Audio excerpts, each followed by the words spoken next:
ريحة جو المدارس. فعلا والله كلنا بنحب جو المدارس عشان سندوتشات البيض والجبنه الرومي وسندوتشات الطعميه. وفي حاجة يعني اقولها ولا تضحكوا عليا؟ لا لا، قولي يا فله، ما تتحرجش من اي حاجه، قولي احنا سامعينك مش هنتريق عليك. بحب ريحة البوية. مش قوي كده يا فله، ريحه البوهيه ما على راي المثل الاثر على وشكو، البوهيه مغرقه وشكو. ايه ده حضرتك بتقول ايه؟ ها ده الاكسسوارز بحبها قوي. ايه ده حضرتك انت عاوز ايه بس عشان نفهم؟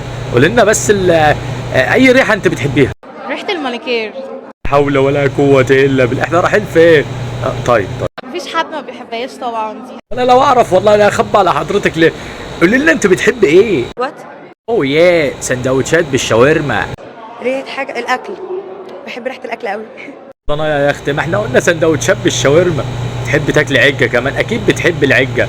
انت شكلك شكل عجه. ريحة الجسم. مسعاد بتقول ايه؟ ريحة الجسم نفسه بيبقى ريحتها حلوة.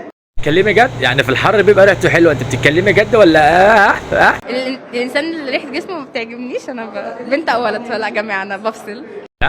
ايه ده؟ ايه ده؟ ريحته طيب هنعديها. شوكولاتة. بتاعت الشوكولاته انت يا لئيمه، بتاعت الشوكولاته ولا هي ده شامبو؟ الخوخ.